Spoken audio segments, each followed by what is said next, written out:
الحمد للہ رب العالمین والصلاة والسلام علی سید الانبیاء والمرسلین۔ دوستو، بزرگوں، بھائیو، السلام علیکم ورحمۃ اللہ وبرکاتہ۔ آج میں آپ کے سامنے ایک اہم دینی و معاشرتی مسئلے کے ساتھ حاضر ہوا ہوں، وہ ہے کہ خلوع کیا ہے۔ اس سے پہلے کچھ باتیں عرض کرتا چلوں۔ کچھ عرصہ پہلے ایک میاں بیوی کے درمیان عدالتی کارروائی کے ذریعے خلوع ہوئی اور پھر یونین کونسل میں وہ ڈگری پیش کر کے کنفرمیشن سرٹیفکیٹ لیا گیا۔ کچھ عرصہ گزرنے کے بعد ان دونوں میاں بیوی کا رابطہ ہوا تو ان کے درمیان صلح کی گنجائش نکلی۔ عورت نے کہا، اگر اسلام اجازت دیتا ہے تو میں دوبارہ اپنا گھر بسانے کے لیے تیار ہوں۔ تو وہی یونین کونسل کا کنفرمیشن سرٹیفکیٹ پیش کر کے فتویٰ لیا گیا، جس میں کہا گیا کہ تجدید نکاح کے ساتھ یہ جوڑا دوبارہ اپنا گھر بسا سکتا ہے۔ ایک یونین کونسل سیکرٹری سے رابطہ کیا گیا کہ خلوع کے بعد نکاح اگر ہو جائے تو کیا وہ رجسٹر ہوگا یا نہیں۔ انہوں نے کہا، اس کو تو ہم کچھ نہیں سمجھتے کہ خلوع کے بعد اگر میاں بیوی آپس میں گھر بسانا چاہتے ہیں تو نکاح کی بھی ضرورت نہیں ہے۔ دوسرے سیکرٹری صاحب سے رابطہ کیا گیا تو انہوں نے کہا، نہیں، یہ تو کنٹمپٹ آف کورٹ ہے۔ جب کنفرمیشن سرٹیفکیٹ جاری ہو جائے تو ہم اس کو 3 طلاقیں شمار کرتے ہیں۔ اگر کوئی دوبارہ یہ نکاح کرے گا تو وہ قاضی بھی اور میاں بیوی بھی جیل جائیں گے، ان پر عدالتی کارروائی ہوگی۔ بہرحال یہ ایک معاشرتی اہم مسئلہ ہے جس کی طرف توجہ بہت ضروری ہے۔ اسلام میں خلوع کسے کہتے ہیں؟ پہلے عرض کرتا چلوں کہ اگر کوئی عورت بلا وجہ طلاق کا مطالبہ کرے یا مرد بلا وجہ طلاق دے تو یہ حرام ہے۔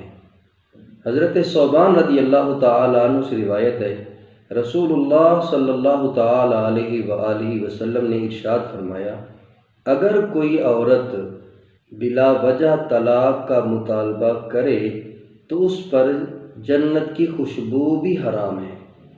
حضرت ابو ہریرہ رضی اللہ تعالیٰ عنہ روایت کرتے ہیں، رسول اللہ صلی اللہ تعالیٰ علیہ وآلہ وسلم نے ارشاد فرمایا، وہ شخص ہم میں سے نہیں ہے جو عورت کو طلاق پر بھڑکائے۔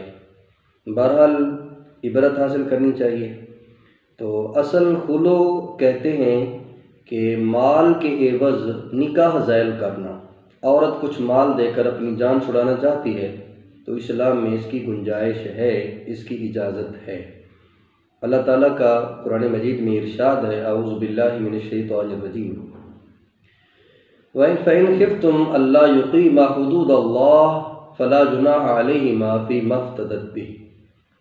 اگر دونوں میاں بیوی کو خطرہ ہو کہ وہ اللہ کی حدود قائم نہیں کر سکیں گے تو عورت فدیہ دے کر اپنی جان چھڑا سکتی ہے۔ یہ آیت حضرت جمیلہ بنت عبداللہ رضی اللہ تعالیٰ عنہ کے بارے میں نازل ہوئی۔ ان کی شادی ہو چکی تھی حضرت ثابت بن قیس رضی اللہ تعالیٰ عنہ سے، لیکن وہاں پر وہ خوش نہیں تھیں۔ بارگاہ رسالت میں حاضر ہوئی۔ انہوں نے عرض کیا، یا رسول اللہ، میں اس گھر میں رہنا نہیں چاہتی، میرا وہاں پر رہنا محال ہے، مشکل ہے، لہٰذا میں طلاق لینا چاہتی ہوں۔ حضرت ثابت بن قیس رضی اللہ تعالیٰ عنہ کو بلایا گیا۔ جب ان کے سامنے یہ معاملہ پیش کیا گیا تو انہوں نے کہا، میں نے اس کو ایک باغ دیا تھا، اگر وہ باغ مجھے واپس کر دے تو میں اس کو طلاق دے دیتا ہوں۔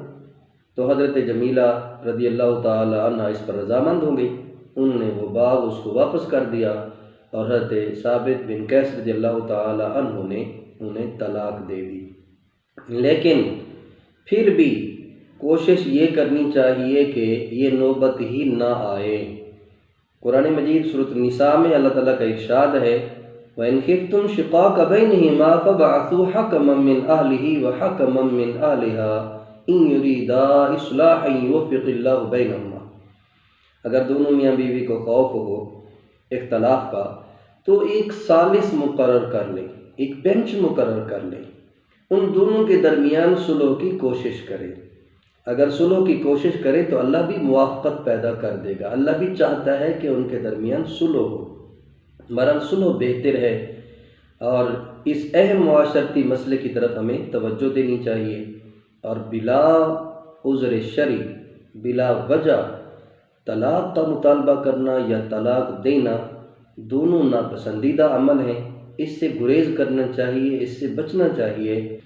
اسلام اس بات کی اجازت دیتا ہے کہ خلو کے بعد اگر میاں بیوی دوبارہ اپنا گھر بسانا چاہتے ہیں تو دوبارہ نکاح ہوگا، اور نئے حق مہر کے ساتھ وہ دوبارہ اپنا گھر بسا سکتے ہیں دوبارہ نکاح کر کے، کیونکہ خلو ایک طلاق بائن واقع ہوتی ہے۔